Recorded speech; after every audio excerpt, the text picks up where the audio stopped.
Bachman's Basement is a Boink Studios production. And now, on with the show.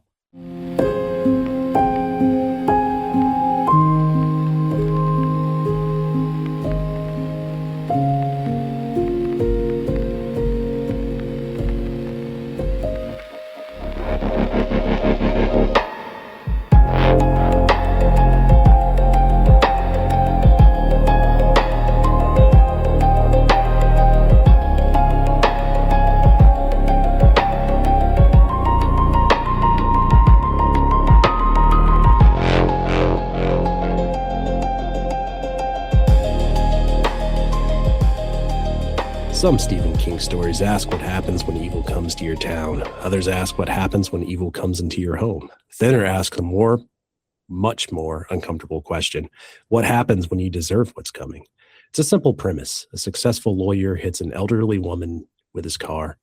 Thanks to his influence and his connections, he walks away without punishment. The justice system fails. Then something older than law decides to step in. One touch, one word, Thinner. From there, King doesn't write a ghost story or a monster story. He writes a story about guilt, about privilege, and about people who believe money can solve every problem until they discover some debts can't be paid. I'm your host, Chris Patton. As always, I'm here with my good friend and co-host, Chris Clawson. How you doing, buddy? What have you been up to? What have you been watching? How's life in general? So good, man. It's been another busy week with the family and just keeping busy with work and all that, but and we went to the movies. We saw Xander wanted to go see Backrooms, so we went and saw that in the theater, and I was actually pleasantly surprised. I enjoyed it. I thought it was I had a general idea of what that movie's about. And I was surprised by, the story that was delivered in it. The visuals are fantastic, very unsettling. Not a super scary movie, but like unsettling, the whole time. You just can imagine yourself trapped in this liminal space. So that was really fun. And bought a copy of that movie Obsession. I've watched that a number of times now. And I really love that one as well. Just watched that one with the family this morning for like the fourth time. For myself, fourth time watching it since I bought it. Other than that, just playing video games, the usual suspects like Fortnite, and trying to finish that 007 game. Probably be a few more weeks before I get that one wrapped up, but that's also great. How about yourself, man? Yeah, so I haven't seen anything about Backroom. I haven't even seen a preview for that, so maybe I should check it out if you're saying it's pretty good. Obsession is phenomenal, so I'm not surprised that you've watched it four times. I recommend that one for anyone out there listening. It is a great flick. I was obsessed before I bought it because I was just like, I was a fan of the writer-director Curry Barker from his YouTube fame. And he and his creative partner, who's also acting in the film. And so like when I saw that this movie was coming along, I was super excited. And then our local theater had some sort of hiccup with Universal, and we didn't get it at our theater. So, just like Nikki in the film, sad face. She has so many great expressions in the movie. Absolutely terrifying, but so I was bummed about that, and I was just like the hype train on the internet was just going strong, and I was just like, man, I really want to see this, and I'm gonna have to wait. And then the day it came out, I bought it immediately, just like take my money, and watched it. The wife didn't want to watch it, so I watched it by myself, and then the next morning I watched it with commentary and learned a bunch of stuff about, the shots. And he talked a lot about like, sort of like how the evolution of the film from his script to the way it was shot, and some of the input from, because a lot of input from the cast and crew on how the movie became exactly how it is, and just lots of little information there. That was cool. And then Cassie finally decided she wanted to watch it, so we sat down and watched it. And then this morning, Xander was like, "Let's watch. I want to see it." And then Cassie came out, and it was a whole family affair this morning, so that was fun. I'm sure I'll watch it again, but I've seen it enough times now. 4 times in a week is enough. Yeah. You gotta give yourself a little bit of a break there. Don't run it into the ground. But it is a fantastic flick. I enjoyed it. The Backrooms, Cassie wasn't as much of a fan of that, although she said she thought it was good. Xander actually, he's been following that. Again, a YouTube creator turned Hollywood superstar director in Kane Parsons, I think is his name. And see, I hadn't followed all of his videos he's been making for, the last 6-7 years. But 6-7. 6-7.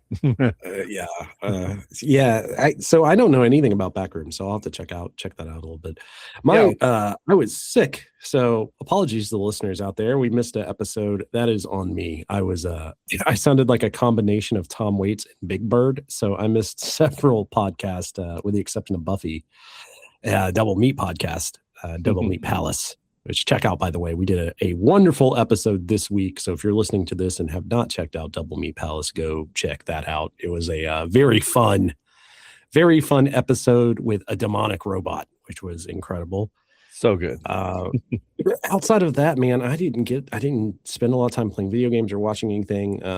Prior to that happening, I did hit my gold band on Forza, so I'm just going through and cleaning up what's left over to do. So the high-speed challenges, the drift zones, I'm about halfway through with those. Nice. I've completed the game with the exception of those extracurricular activities and just the playlist stuff that they released. So that's done. That's wrapped. I've been enjoying the hell out of that game, and I started playing Sunday. I had to get out of bed. I was like, man, I've done nothing but stay in bed for days, not feeling well. So I got up and I started playing Star Wars Knights of the Old Republic 2, which is still a phenomenal game. I'm playing a modded version that's done some upgrades to the graphics and some nice quality of life features, and that's been a lot of fun. So, nice. But yeah, I didn't get to watch a ton of stuff. Watched Vampire Lestat. I was going to say, show. Oh my God, yeah, the Queen of the Damned, Queen Akasha, is finally revealed, and wow, that is. Yeah. I'm looking forward to her being a big character in the show later on. The only disappointment about that show is it will be done here in the next few weeks, and then I will be really sad because I have enjoyed the absolute hell out of that show. It's been an incredible watch. Right? Yeah. So this weekend I got paid. So yeah, I think it's time to get on that 007 time. Now that I've wrapped up Forza, and because Knights of the Republic 2 I've beaten before, so I can always backburner that a little bit. But I'm excited to play 007. So yeah, that's on the docket. But yeah, I think that takes us into I don't know, unless you have anything else you want to talk about, but I think that we can get this thing going. No, let's get into it. Yeah, this is a classic Stephen King / Richard Bachman novel. And it is our last official Bachman novel. Officially, I guess there's 2 more technically that we haven't covered so far, and that would be Blaze and The Regulators. Both of those he wrote as though they were part of the, undiscovered, Bachman novels. This is the death of the pseudonym versions of the books that were released before the killing of Richard Bachman as a writer. I did have a whole notation about this, but I feel like we've talked a lot about Bachman as the show has went along. But just to put this in perspective, by 1984, he's already released Carrie, Salem's Lot, The Shining, The Stand, Firestarter, Cujo. So publishers, the creation of Bachman is simply because he's cranking out so much material that they didn't believe writers could publish more than 1 book a year without affecting sales. So that's the idea of how Bachman became created. By the time Thinner comes along, and we talked about this with Mercy with Misery. Misery, not Mercy. Misery, right? Misery was kind of written as a Bachman book, right? If I'm not mistaken. It was originally supposed to be a Bachman book, but Misery comes out after Thinner, about 3 years after. So the cat's out of the bag by the time Misery came along. So it became a King novel. So for all the listeners out there, you can check out all of the Bachman, traditional Bachman, not things written as Bachman that got released later, but that includes that we've done every one of these at this point. Rage, The Long Walk, Roadwork, The Running Man, and today we're doing Thinner. So I'm just going to go a little bit about the novel. It was published in November 8th, 1984 by New American Library, approximately 320 pages. Unlike a lot of other Stephen King novels, Thinner wastes very little time with the opening by the beginning of the opening chapters. We know the main character's killed someone. We know that he kind of escapes justice for the deed that happens. We know that someone wants revenge or something wants revenge, and that a curse has begun. So there's very little mystery as far as how this thing starts out. The mystery kind of in itself, or the rest of the book, kind of comes around to, can the main character stop it before he wastes away? And that's the simple question that kind of drives almost this entire novel. And it's the one thing Stephen King does exceptionally well in this book, or Bachman, we should say, compared to It, The Stand, or Needful Things, is the Thinner is like a sprint to the finish. There's not a whole lot of filler in which things are happening, because every chapter in this book is pushing our main character Billy towards his death. Absolutely. He is starts the novel a man who's about 50 pounds overweight, and by the end of this novel he is 50 pounds under his target body weight, maybe even more, 60. But yeah, he's completely fading away. So let's break down some of the characters here. And if you have any interjections, just feel free to pop in here. Yeah. Our main character is Billy Halleck. He's a morally complicated protagonist. At first glance, he seems very successful. He's a wealthy lawyer. He has a nice home, a loving wife, a comfortable life, very well respected. But Stephen King's point seems that Billy's comfortable life exists partly because the system favors him, right? Like that he's kind of born into having this life. Yeah, his social status, as well as probably, not to make it political, but white privilege, right? And he's a lawyer. He's also, a white guy in America in the 80s. So. Yeah. So Billy accidentally strikes an elderly woman with his car. The legal system kind of bends over backwards to protect him. And I know you had some things you wanted to talk about with the sheriff and the judge, because I didn't do character breakdowns on them. Yeah, I've got that. Okay, if you want to go ahead and talk about that, I'll leave the floor open for you, bud. Well, yeah, like you were going to say, he hits this elderly woman. Obviously, was it an accident? As you state here, obviously it was an accident. Should there be consequences? I think most of us would agree there should be. But two of the main characters who are close friends of Billy's would be the judge, Kerry Rossington, who in this case uses his political power to acquit Billy of the crime of manslaughter. And then the police chief,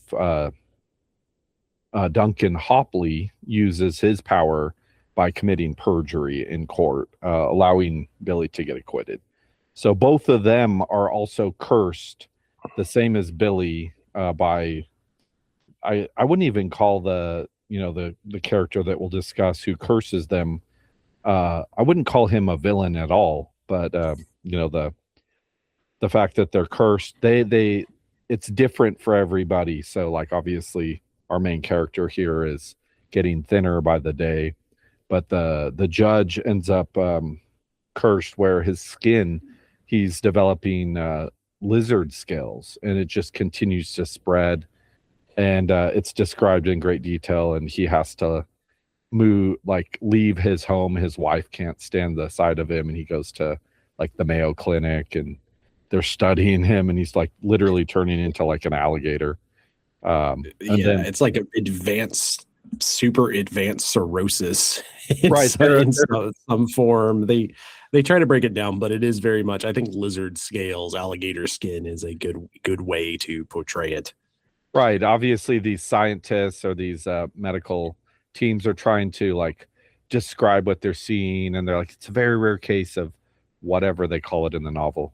And then the police chief, Duncan Hopley, is cursed, and it's essentially an extreme case of acne, but it just grows these giant pus-filled messes on his face that just are bursting, and he's just essentially ruins the skin all over his body.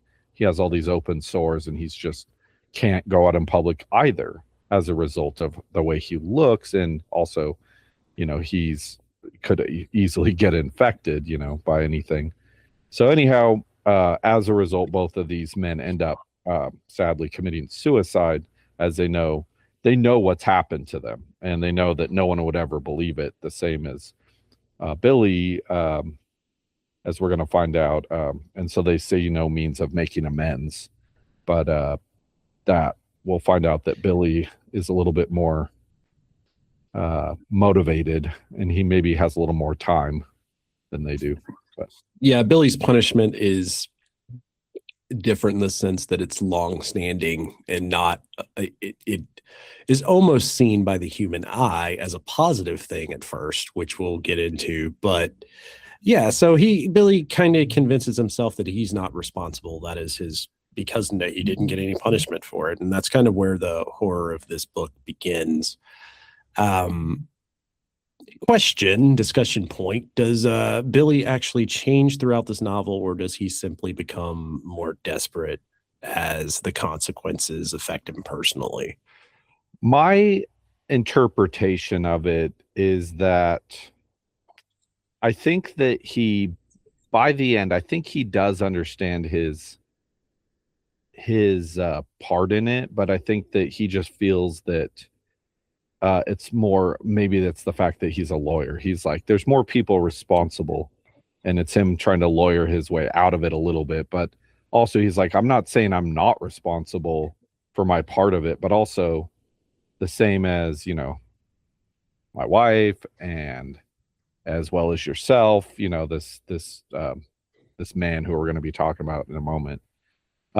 He feels that the blame can be kind of passed around a little bit, and that he's only one piece of this sad puzzle that is kind of the setup for this story.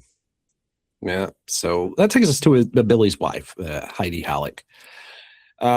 She's initially very supportive as Billy starts to lose all this weight. However, the relationship slowly starts to deteriorate, and it's one of the strengths of King's writing here is that Heidi, she's not portrayed as being evil or mean or anything else other than frightened and confused, and I guess perhaps eventually exhausted by the whole thing, because she's watching her husband like disappear completely. And their marriage basically becomes another casualty of this curse, which takes us to Tadzu Limke, Tad, as I like to call him, little Tad. If Billy represents like the legal justice in this novel, Tad is kind of the representation of ancient justice, like actual punishment, an eye for an eye. He doesn't argue, he doesn't threaten, he simply reaches out, touches Billy's cheek, and whispers, "Thinner."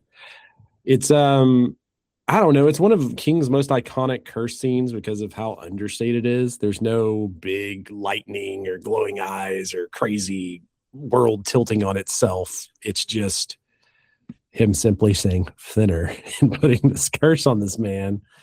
And and it kind of makes you feel like, is Tadzu a villain, or is he simply balancing the scales? Is it the natural order of things here? And that's kind of one of the main questions of the novel. How do you feel about Tadzu in his trail through the novel as the leader of this Romani band of, obviously the word gypsy is used a lot in the novel, but maybe not the most politically correct word, but yeah, this roaming band of Romani people, and he's their, sort of their figurehead. Certainly, I think that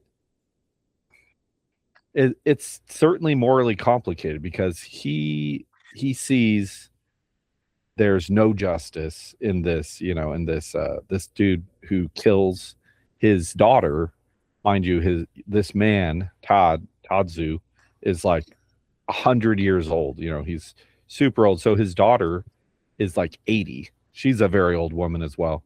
But that's not the point. It's like she steps out, she's not in a crosswalk. But as we find out, the character of Billy and his wife, he's distracted because of something his wife's doing, giving him a hand job while he's driving, and he loses focus. And sadly, that's the reason that Tadzu's daughter, elderly daughter, sort of it's an unfortunate situation. And then, like we've already discussed, there's no justice in it. Basically, everyone bends over backwards just to make sure that Billy, sees no jail time, really nothing at all. He just sort of they just sort of sweep it under the rug, and that is, it's not right. And I don't think what Tadzu does is right either. But when you can't have justice, the right way, then what do? I don't know. Yeah, it's an interesting. I think it just depends on perspective, right? More than anything else is Tadzu does sentence this man to death to some extent here, but yeah, justice has failed him. So it's kind of it's an interesting character and interesting setup for the story. And so we get probably the fan favorite, or at least my favorite character in the book, which is Richie Janelli, mobster, criminal, very violent man. Ironically, he's also Billy's most loyal friend. Janelli doesn't seem to question the curse at all as Billy explains this curse to him. He doesn't laugh. He simply says, "Tell me where they are," which leads to later on, and we'll get into it, a confrontation with the Romani camp. And some of the most memorable sequences in the entire novel. Also, as far as the movie is concerned, Joe Mantegna absolutely nailed Janelli's personality on screen. Like, as far as picking a character from this book and being like, okay, well, who can we get to play this? I think he kills it. And we're going to talk a little bit about the movie later, but this is a phenomenal performance. I've seen this film. I didn't rewatch it for our discussion. I read the book, but I didn't go looking for the movie. I remember the movie being just okay. Certainly not as good as the book. But maybe I'm mistaken, and maybe you'll have better things to say about it. Yeah, the movie's fun. I think that he is one of the highlights of the film for sure. In the way that he's portrayed. If you go through like Reddit or other his performance is the thing that is the most talked about from the film. Right. That and the fact that the use of practical effects, which I have notes on. So we'll get into that. But let's get into Act 1. Wasn't go ahead. The wife, wasn't Heidi played by Ally McBeal, actress? Wasn't that I forget her name, but I just always remembered that. I feel like, if I'm not mistaken. Well, I don't know the name of Ally McBeal. I have the actress's name later in here. Okay. When we get to that, then we'll talk about it. Anyhow, I believe so. Yes, potentially. Well, let's go with potentially. All right, let's stick to the novel. Act 1, the curse begins. Billy Halleck is driving through town after dinner with his wife. They're laughing, they're talking, they're distracted, then everything changes. Mostly because he's getting a hand job, as you mentioned earlier. An elderly Romani woman steps into the streets. Billy never has time to stop. The accident is almost over as quickly as it begins. The woman dies.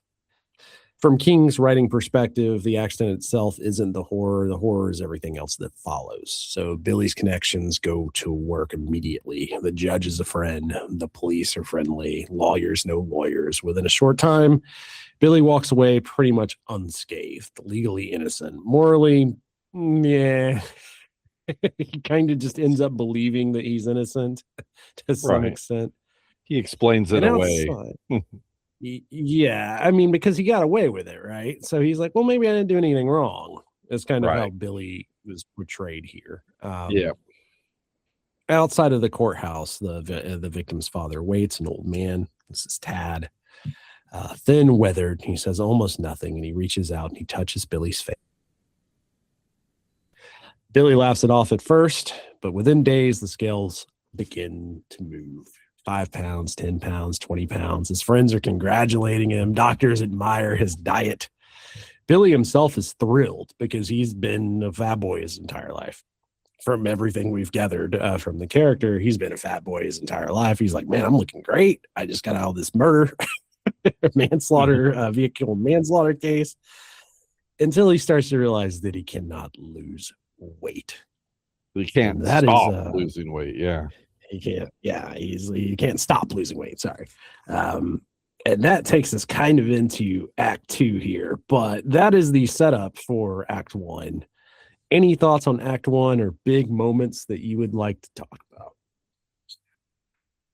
I mean, in general, I think you've kind of covered all the bases, but we've established all the main characters that are going to be at play for the rest of the story. I guess we should mention that Billy and Heidi do have a daughter who does play a role in the story. She's not a big part of the story, but she's certainly something that I think we'll mention simply because she's part of the consequences eventually by the end of the novel as well. She faces some consequences the same as Billy and Heidi, which we'll find out. And this is something to keep in mind. We're not going to break down everything in this novel because this is a full-on sprint, as noted. And one that I think everyone can go read, knock this thing out pretty quickly. I think it took me 8 hours to knock this one out. This is a good one. This is a good read for anyone out there that's looking for something quick to knock out, and like on a plane flight or a couple bus rides or sub rides or whatever you got going out there in life. Act 2, the weight keeps falling. At first, Billy Halleck, he convinces himself that there's a logical explanation to this weight loss. Maybe it's stress, it's a medical condition, maybe it's a delayed reaction to the accident, depression, whatever. But every doctor's appointment kind of ends the same way as he goes to these various doctors. There's nothing that they can tell him about what is causing this weight loss. His blood work's normal. His heart's healthy. There's no tumors. There's no disease. There's no explanation except for the numbers that they're seeing on the scale. And what started as a few pounds becomes 20, then 30, then 40. And Billy's very expensive custom-made suits start to hang from his body. His wedding ring becomes too loose to wear. His face becomes gaunt, his skin pale, and strangers begin staring at him wherever he goes because he's starting to look like, for lack of a better term, the Walking Dead, right? Right. I think King does a great job of turning something most people would initially celebrate losing weight into something very horrifying in the quickness that this is occurring at, right? So imagine stepping on a scale every morning and seeing 3 or 4 pounds gone for a month. So at first, his friends are congratulating him, and eventually they start asking if he has cancer. Right. That is the amount of weight loss that we're talking about here. And I think it's one of King's best examples of body horror throughout the books that we've read so far and the ones that I've read and we haven't talked about on the show yet, because the terrors kind of comes from something very ordinary and something that a lot of people are very, I don't want to say consumed by, but something that you think about a lot, like how much you weigh, what you look like, your outward presentation to the world. And there's no kind of monsters hiding in the shadows on this one. Billy's own body has become the monster to everyone around him. Well said. That is the horror of this story.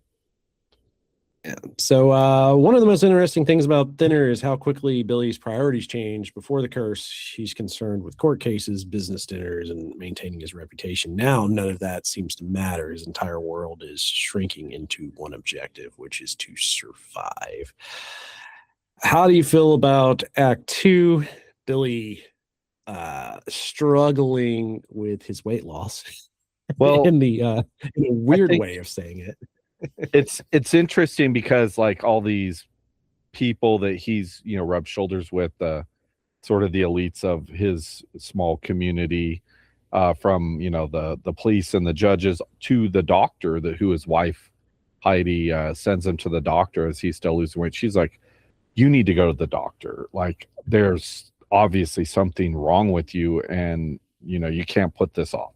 And so he ends up at the doctor, and like the doctor's like, snort. I mean, this doctor's like doing lines of cocaine in between it. It's like Stephen King, a little bit a self-prescribed, I don't know how to put it, but yeah, this is almost like he's like everyone, I guess, was doing coke in the 80s, so even doctors and doctors' offices. But anyhow, I thought that was kind of funny, certainly a product of its time. And then that guy's, like you've already stated, the doctor's telling him, really, there's nothing wrong with you that I can find. And he's like, he knows in his heart of hearts, he went to the doctor worried at first, but then he comes to understand that it's the curse. That's, it's nothing. It's not cancer when he finds that out. And then he realizes that he was cursed, and that he, no one's going to believe him. His wife, if he tries to tell her, this is what it is, she's going to think he's crazy. And anyhow, so that's not only, just putting yourself in this position. It's like, not only is it like one of these things that like when the truth of what's happening, but also that you can't really commiserate with anyone because nobody would believe you. That's also very isolating and terrifying in its own right. Yeah.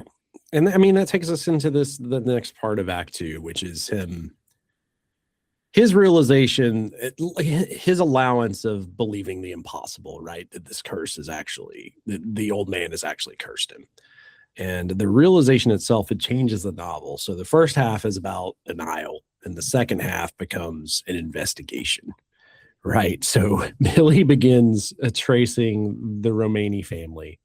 He's talking to everyone in town. He's gathering newspaper articles. He interviews anyone who remembers the accident. And the more he learns, the more disturbing the story becomes. The remaining family has already left town, so they're gone.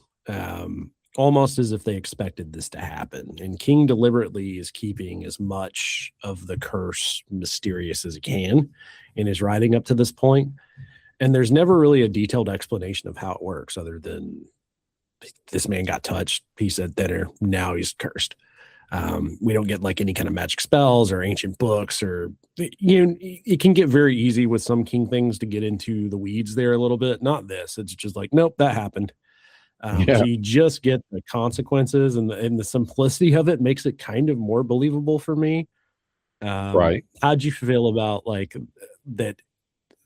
As far as how the curse is handled here, did you like it? Do you want more backstory on how the curse is actually accomplished? A lot of these for this, all these rereads that I'm doing, I'm just doing audiobooks, and I really enjoyed the portrayal, and I would highly recommend the Audible version of this, just the performance and the way that the guy that's reading this does it with when the Tadzu, when he goes thinner, and then like the music, there's some guitar where he's like scraping on the string, and it's just very like just creepy, and it's great. Yeah, I mean, this is, like you said, it's sort of this sort of ancient justice that old school, get he's gonna get justice one way or another. If the courts won't do it for him, then then he's got to resort to this magic.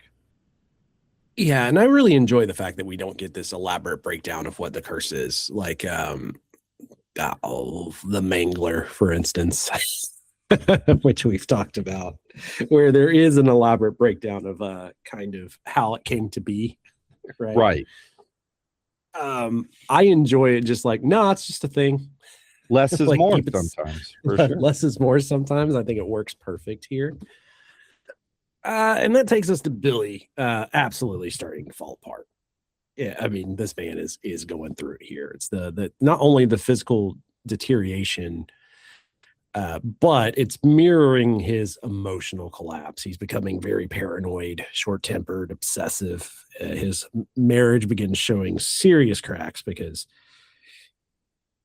Heidi can't really help him with this, and she's afraid, and everything his kid's afraid, everything that's going on with this man is not great. So his friends stop recognizing, even eating becomes strange to him. He'll just eat enormous amounts of food. He is trying his best to, the movie does a great job of showing this, by the way, where he's just like smashing like steaks and lobster and eating like smashing rolls as fast as possible, and like just nothing. There's nothing he can do to gain weight.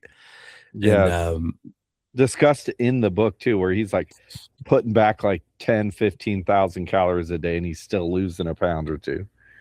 Yeah. And it's one of the novel's recurring images is him eating this huge amount of food while continuing to just waste away. It's grotesque in the way that we understand how food works, right? Right. As a reader, we'll have this understanding. It was like, you eat 15,000, you supersize me, right? Of course you're going to gain weight. Food should, in theory, help keep you alive or kill you. But in this case, food is doing absolutely nothing for him. The only thing it is doing is if he were to go without food, he would lose weight faster, is what he's learned. And so like he's got to eat just to, not to maintain, but just to slow down the progress. So that is all. He's basically prolonging his death to some extent, which is Heidi's perspective is what I kind of go into next here, which is she doesn't know what to believe, right? She sees her husband disappearing in front of her eyes. She watches the doctors tell him that there's no health reason of why this is happening. She hears Billy talking about curses and this family and the curse that they put on him. For her perspective, it sounds like this man is losing his mind. And I think Stephen King kind of deserves a lot of credit here because he doesn't write her as unsympathetic. He writes her as a very caring wife, but she's reacting how someone in this situation would actually react, right? Like a curse, really. Right. So if your spouse suddenly, and like if your husband, like if Cassie suddenly insisted that an old man had cursed them with a supernatural weight loss, for instance, would you believe them? And the answer for most people would be probably not, because I think it disconnects. That disconnect creates another level of horror in a relationship in which, or any relationship in life, where you're trying to explain something to someone, the unknown, and they're just like, man, this person is losing their damn mind. Right. Right. So Billy's becoming more and more isolated. So the curse isn't just killing his body, it's kind of destroying every relationship around him. Yes. And that is, that, thank God, this character of Richie Janelli, it's explained earlier on in the novel that, that he, working as a lawyer, has made friends with this guy because this guy he's a mob guy, but there's been some like legal work that the firm that Billy works for has done for them, above ground stuff, nothing illegal that Billy's done. So, but he's made friends with, and Richie really likes him. So that's where we're headed next, is talking about this guy. Yeah, so Richie pops into the story, and for many readers, this is where the novel kind of hits top gear. Janelli, clearly not a good person. He's very intimidating. He's violent. He's connected to the organized crime world, but he's unlike everyone else in the novel that Billy has talked to. He believes Billy, or maybe he doesn't even care because he's just Billy's friend. Billy says someone is trying to kill him. That's enough. Janelli's like, I'll help you out. And the thing that makes him memorable is that he's so practical. Like, doctors couldn't solve the problem, lawyers couldn't solve the problem, the police certainly aren't going to solve it. So Janelli approaches it the only way he knows how to. He's like, I'll find this family and I'll intimidate the hell out of them. Yeah. I'll put him in some concrete shoes. You know what I mean? Which is right. Kind of what makes the character incredible. What's your feelings on Janelli in the novel and in whatever you remember from the flick? I guess we'll get to that a little bit later. But yeah, I mean, I think Richie he's a really high watermark for this. Maybe the best character in the novel. Being that obviously we know that he's a man that's not afraid to do violence, but also at the same time he's loyal and he's a man of his word.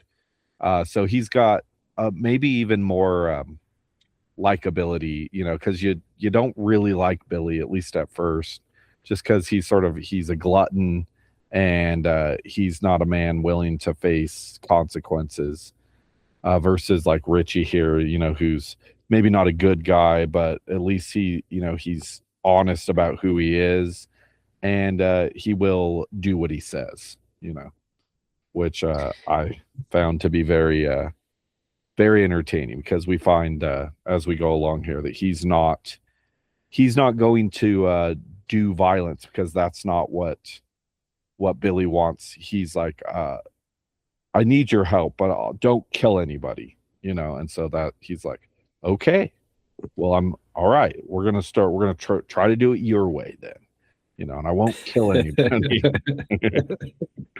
He's like, it'd be a lot easier. You just let me kill him. For the most part. Richie is such a great character. So it takes us to the Romani camp. Janelli, with his resources, tracks down the Traving Romani family, and the confrontation is one of the novel's standout sequences, and in the most must-read section of the novel, which, unlike Billy, Janelli, he doesn't care. He's not interested in any kind of apologies or justice. Whatever happens. He wants leverage. So King writes this scene with this incredible tension, because us as readers, we're not sure who should be more frightening. Is it the mobster, or is it, this old Romani, who can touch someone and curse them? So even Janelli, who's not afraid, doesn't seem to be afraid of anything in the way he's written, comes away realizing that he's dealing with something beyond normal human understanding. And it's one of those moments where King reminds us that violence doesn't solve everything. Like Janelli, he can go and threaten these people, he can hurt people, but he can't. There's no stopping this ancient justice. He can't bully this curse away. Which That's is true. I think great. I think it's a great piece of writing. I think it's interesting because Billy, if I'm trying to remember, Billy approaches first. He catches up with the Romani family. He tracks them.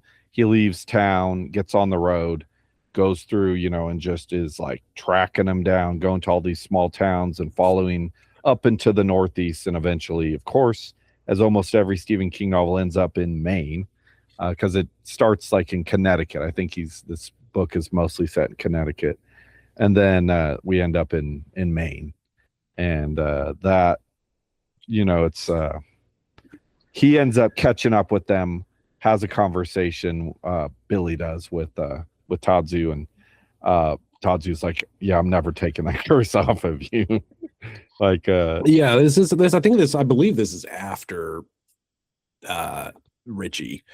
So it's kind of where Billy, he kind of knows where they're at that point, and he confronts Tadzu, and the old man He didn't deny anything. In fact, he's like amused by it, right? And Billy's like demanding this curse to be lifted, and Tadze is refusing. And from his perspective, Billy already received mercy, right? The legal system protected him, and now another form of justice has arrived. This ancient justice, like we've been talking about. And whether readers agree with what Tadze is doing or not is kind of what makes the story compelling. And Stephen King never gives us like a clear answer or moral value answer.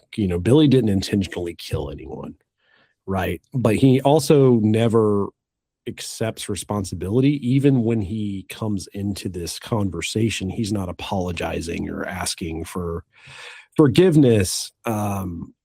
He's trying to spread the blame around. He's going, I certainly need to take a bit of this blame on myself, but also my wife should take a little bit of this, and you too, Tadzu. It was also your part, a little bit of your responsibility, not the cursing, but the fact that he should have been watching out, or had somebody watching out for his elderly daughter, and that she even even the woman who accidentally gets killed should accept, obviously she's dead, but that even she has a little bit of the blame because she didn't use the crosswalk, whatever. He makes makes his whatever justifications, and he looks at it from very much a lawyer standpoint, right? Of all of the of how can I spread this around to other people, right? It's like, well, it's not all on me, yes, I was beyond, but you're right. Like, really, when it comes down to it, it's like you're the one behind the wheel, and you got to accept that maybe you just tell your wife to wait till we get home for the handy, for the old fashioned. An old fashioned.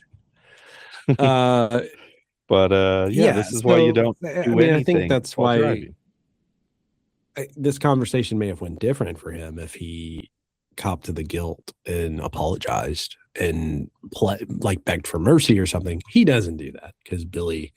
This is kind of where I brought up in the beginning when I was talking about Billy's character. Does he ever actually really change, even with all of this? Is it reactionary, or does he ever change as a person and as a character? He doesn't really ever seem to change. I guess you're right. Like the curse never could lift, even if he wanted it to.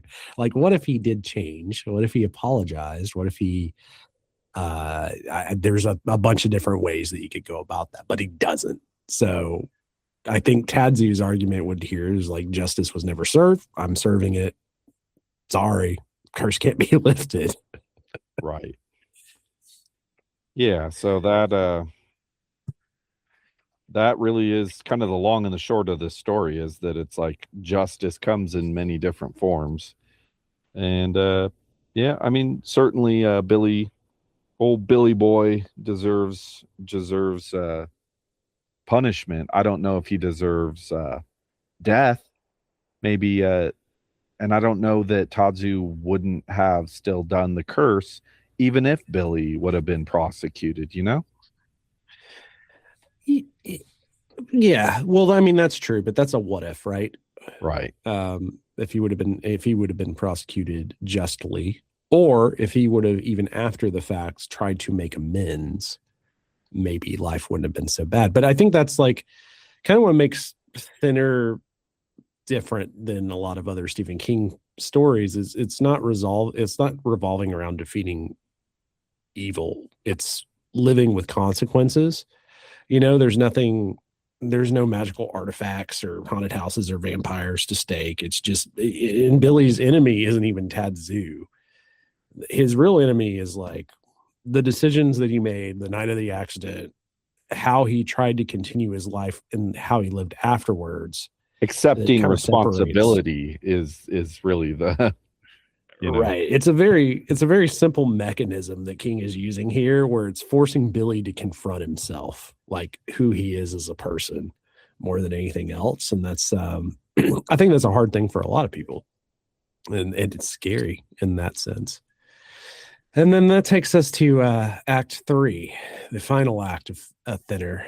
Billy Halleck, he barely resembles the man we met at the beginning of the novel.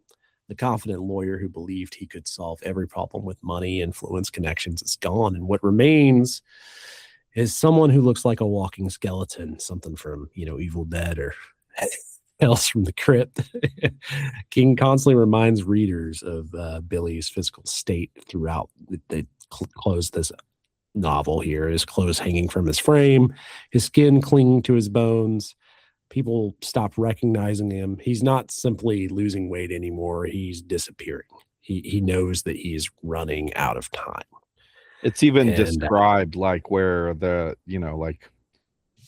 like he's getting so thin that likely what will kill him is like a heart attack from not enough potassium. Like his heart will just it's described in the novel like the same way Karen Carpenter died. She was anorexic, but you get too skinny and your heart will just not properly the electrical rhythm of your heart stops working. Yeah, similar to the original Thin Man in the freak shows from the 20s and 30s. You ever heard about that? That's something that people could dive into if they wanted to. Not familiar, but yeah, I will. It is very similar. He could not gain weight. He had a health condition that would cause him not to gain weight. So he was the ultra thin man. And what's crazy is the other carnival and circus acts would convince people to do this, and they would go the opposite route of anorexia. And a lot of it ended the same way as, like you mentioned, with Karen Carpenter, where it can go both ways, right? You could have a heart attack from being super overweight or heart attack from being too thin. But yeah, so this takes us to a desperate bargain. Right. And just, obviously Richie is the one that makes this a possibility. Richie harasses this Romani clan so much and just brings so much trouble down on this group of people that eventually the old man relents and agrees that he'll meet with Billy. And that's how we come to this. I had the name wrong. It was the Living Skeleton. It was the traveling sideshow act. Isaac W. Sprague. He's part of P.T. Barnum and Ringling Brothers Circus. It's a very interesting story for anyone that wants to check something out about that. But yes, so Billy, he catches up with Tadzu Lemke one last time. It's not the confrontation Billy imagined kind of earlier in the novel. He's not angry. He's just exhausted. He's broken down. He's terrified. And instead of demanding answers, this is where we get his plea for mercy. It's an interesting reversal. At the beginning of the story, Billy believed his own, the world owed him fairness and justice, and he's privileged, right? So he feels privileged. Now he's begging for something he never offered the Romani family after the accident. Lemke listens, but he never apologizes. In his mind, Billy has finally began to understand what loss feels like. That understanding has came too late. So rather than simply removing the curse, Tadzu offers Billy another option. The curse can be passed on, not erased, transferred. It's one of the darkest ideas, I think, that the novel has. King could have written a traditional ending here where Billy earns forgiveness through growth and sacrifice, which is kind of what I was talking about. If he would have, in fact, if it would have happened earlier in the book, maybe that could have been the case. But at this point, the curse has went too far. And instead, it starts asking a very ugly question, right? If saving your own life meant destroying someone else's, what would you do? So Billy is given a poisoned pie. Whoever eats this pie will inherit the curse. Billy will survive. Someone else will be wasting away. The curse isn't broken. It's simply passed on. So it also takes into account that maybe the curse is unbreakable. Once it's spoken, maybe you can't, there's nothing you can do. So you could also look at Tetsu's character that way as well. Like once I put a curse on you, that's it. You can just pass it to someone else, but it's forever. And I think that's why Tatsu, the whole time in the story, he's just like, he can't remove it, but he's also like, I will never remove it. And then when he's finally just relents and he's like, fine, I'll give you the only option that there is, which is you have to pass this on to somebody else. And it's like, this whole time during this, I'm like thinking to myself, like a person would just like, I don't know, I think the average person would, if they were going to pass a curse on you, pass it on to a stranger that you've never met. That I think that's what the average person would do, but that's not what we find that Billy does. But have this pie. His secretary at work made this for you. So Billy's choices, this is where I think readers often split. Has Billy actually changed, or has he simply found another way to escape responsibility? For much of the novel, Billy insists that he isn't a bad person. He tells himself the accident wasn't intentional. It was an accident. He tells himself that anyone could have hit that woman. She wasn't crossing a crosswalk. He tells himself that he doesn't deserve what's happening, but now he possesses the same kind of power the legal system gave him at the beginning of the story. He gets to decide who suffers instead. And it's a test of everything he supposedly learned. I think that he is supposed to just eat the pie himself. right. That's how I've always read it. And maybe if he ate the pie himself, it would have broken the curse. It's never explicitly said, but that's how I always read it. I think it's more about Billy. The horror is him not coming to terms with what he did and like actually owning up to it. I think this is a moral compass kind of thing. Right. Like the guy would not come straight out and tell you like, well, or you could eat the pie yourself and that'll break the curse. Well, But what if he had just say eaten it pie? in the novel? He goes, this pie, he basically puts the curse that's on Billy, cuts his hand, lets some of his own blood into it, and then cuts Billy's hand and lets some of his blood. So he's like, I've taken the power that I use to put the curse on you with my, with the power that's in my blood, and then pulled it from your blood, and now it's in the pie. And of course you could eat it, and then it would double the effect that that you've already been experiencing. You'll die twice as fast. Or you can pass it on to somebody else, but the curse cannot be just erased, which is certainly very just another moral quandary. Yeah, I don't know if I trust Tatsu in this sense. Maybe not. Yeah, maybe you're right. Maybe it is just a moral test. And as we're going to find out, the Billy certainly doesn't choose to try eating the pie ahead of seeing if somebody else will eat it. So Billy, he returns home. He's carrying the pie, and King builds this incredible amount of suspense here because he knows the reader. He knows that what Billy is considering, right? He doesn't even have to write it. So the pie, it sits there on the counter, almost like another cursed object from King's universe, simple, ordinary, but deadly. And Billy intends to serve it to the judge who helped him avoid punishment. So he's like in his mind, his justification is the judge shares responsibility for everything that happened. Once again, he's still not taking responsibility for what happened. He's still passing the buck. I think that may be from the movie. I don't know if you rewatched the movie, but in the novel, he's going to pass this to his wife because he resents her because when he left to go track down this Romani family and try to find a way to break the curse, she, in her concern for him, kind of gets, she's talking to his family physician.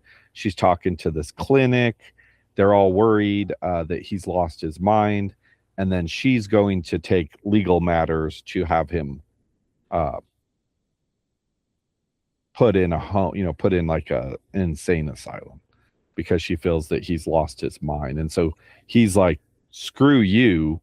you had something to do with this and you're not accepting your own responsibility either. And so he's just going to serve his wife the pie, and he wants her to understand what this is, that she, he feels that she's the most deserving one to pass the curse on to. But yeah, I think it's kind of it could be combining the two here in my mind here, but because the movie, I didn't rewatch the movie, and maybe that's how it goes in the movie. But in the novel, the judge is already dead. The judge and the police chief both have committed suicide. Yeah, by the time we get to the end. Yeah, that's true. Yeah. So, in any case, Billy's wife Heidi, unknowingly of what has been passed on to this pie, she eats a slice of the pie. She has no idea what it is, no idea what it represents, no idea what Billy intended to do. By the time Billy realizes, that this has happened, and he feels kind of guilt, it's too late. And then King, he doesn't really linger on the moment too much. The horror's kind of immediate, and Billy has spent the entire novel trying to save himself, but instead he destroys the person he loves, which is his wife. Well, yeah, I don't know. Like the thing was, the way that it was, at least since, one versus the other, the movie versus the novel. In the novel, at the end, the person he feels is absolutely free of guilt, that he absolutely doesn't want anywhere near that pie, is his daughter. His daughter isn't supposed to be home, and it's his wife. She accidentally eats the pie. They both eat a piece of the pie, and so he realizes when he wakes up, because he's so exhausted and and still feeling the effects, and he's only started to gain some weight back, and then he wakes up and he realizes that his daughter's home, and his wife and daughter sat down and had a piece of pie the night before, and he's just like, oh crap, so like his family's gonna die, so he just eats a piece of the pie as well, because he knows that there's nothing else to be done about it but to accept.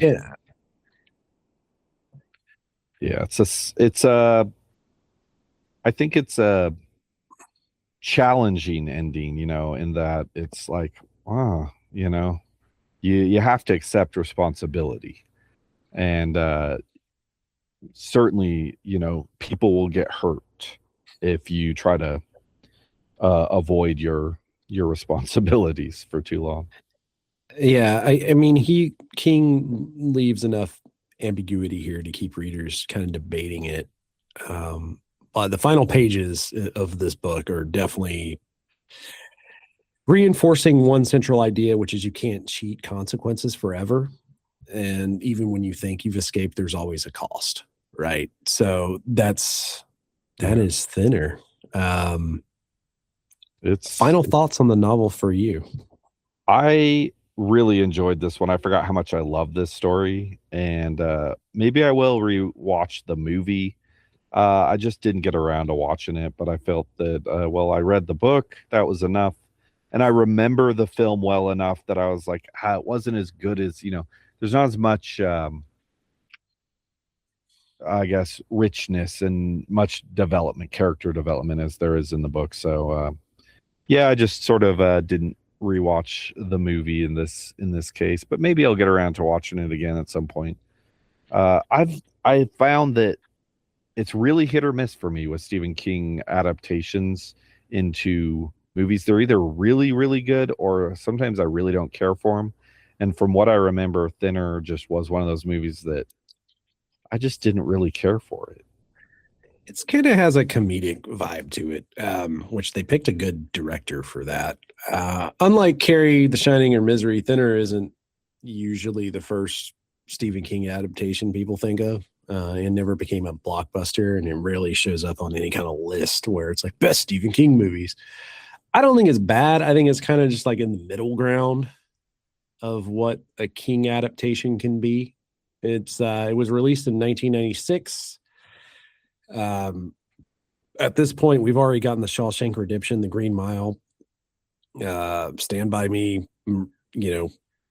Misery.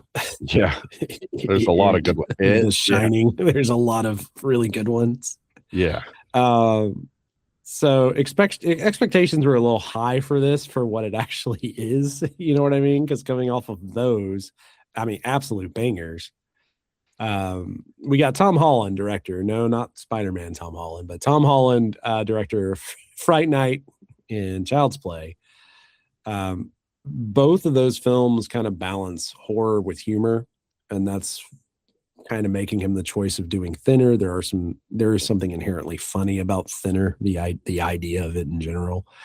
The novel is obvious, isn't relentlessly terrifying or anything. It's this twisted sense of irony kind of just going through it, and Holland puts that on film. I just don't think this one just makes a good movie.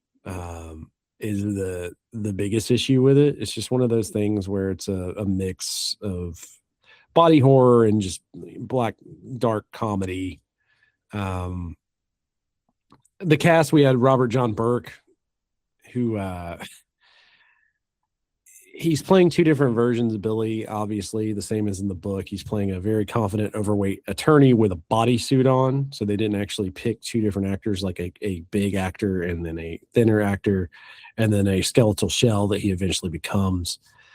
One thing that they did do, which is kind of cool, is instead of using CGI or anything, which was still very early on in his infancy, they used like very large prosthetic makeup and costume work.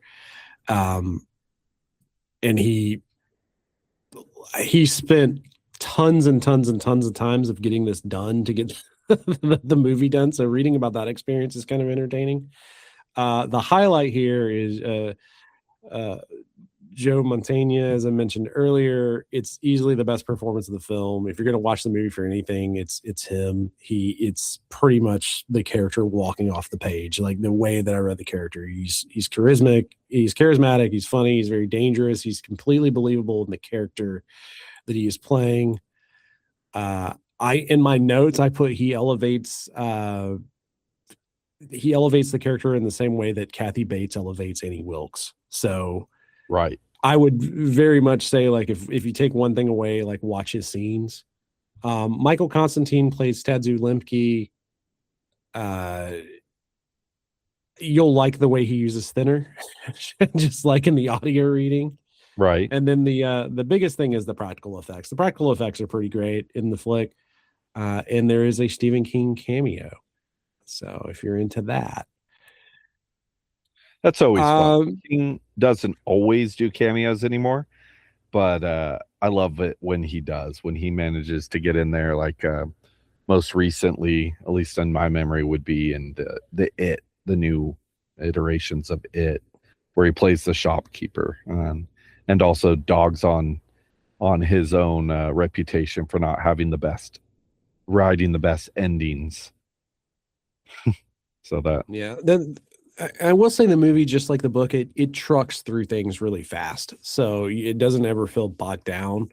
And it doesn't ever try to explain the curse. It just accepts that the curse exists. Right. So you get kind of that same thing. I don't know. There's some things that are like, that makes Billy is more sympathetic in the movie than in the book. In which he's sometimes very unlikable in the novel. So you kind of lose some of that, and you lose a little bit of the moral conundrum of him not accepting that this is his fault, right? Like it's not as thought-provoking. That's what I would say about the movie. I think the movie is fine. It is a horror movie made in 1996 about a Richard Bachman book. So you kind of get what you get out of it. The book is much better, with the exception of maybe Richie Gianelli. I think that he's great in the novel, but he's brilliant as a character on screen. I was gonna say, yeah, and I think you put it in your notes, but the movie is more presented like satire, and like you said, a bit of comedy, using humor to sort of push the story forward versus, with the novel, it's really not a funny story at all. It's more of a man trying to avoid the consequences that he has brought on himself. Yeah, and it's a weird one. Stephen King approved many of the fun facts, I guess. Adaptation changes. Billy, once again, the Billy's appearances were all done through practical makeup. So if you're into that and you're into makeup, check that out. Tom Holland obviously was chosen by the studio to do a more comedic horror flick. I mean, they're definitely trying to get like Fright Night, Child's Play type humor in something that is very serious. It does have like more of a cult reputation than it deserves. I think it's fine. It's worth checking out. If you see the cover of Thinner, you'd be like, what the hell is this movie? Because the cover is like does not really tell you a good. It's like a creepy skeletal looking face. Yeah, it doesn't really give you a good idea of what you're getting into. Right. That your socials, Chris, and any final thoughts that you have. Yeah, I think that you kind of summed it up. The novel has a much more serious sort of moral question to ask us as the reader, that accepting responsibility when it's time to accept responsibility versus, the movie. So I feel like if you're going to pick one, definitely read the book. And that's sort of, I guess, everything I have to say about it. But yeah, if you're looking to find me online, you can find me on Facebook, Christopher Clawson, and on Instagram, Chris_Clawson 1982. And for me, it's Christopher.R.Patton on Facebook and Instagram, and Chris.R.Patton on X. And check out boinkstudios.com, where all of our shows can be found. That includes Tom Clark's Main Event, Bear Mode, a podcast review of The Bear, Tom Clark's 6M podcast, where you go over movies, Marvel, magazines, music, something else, and more. Lots of things there. Lots of M's. Yeah, lots of M's. No, it's a great show. I've done many episodes, so go check out the backlog of that. Two Nations Under Ted Lasso podcast. It's a companion to Ted Lasso. So if you're into Ted Lasso, that's the show for you. Ray's Sports and Slams podcast, where he goes around all the sports news in the world and some wrestling. And then, of course, Double Meat Palace, my other baby. Episode 8 has posted. So if you're listening to this and you haven't listened to episode 8, I Robot Eugene, go check that out. It's a wonderful, wonderful episode. And yeah, so that just takes us to the Bachman scores here. I'm going to give this one 8.2. I'm going to go a little higher, and I'm going to give this one an 8.8.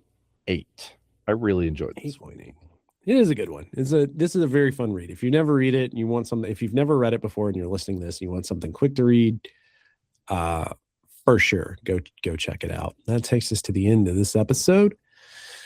Not every Stephen King villain wears a clown suit, lives in a haunted house, or stalks a small town. Sometimes the villain is one bad decision, one moment of selfishness, one choice that can't be undone. Then it reminds us the most frightening horror isn't always supernatural. Sometimes it's realizing the consequences of our own actions have finally caught up with us.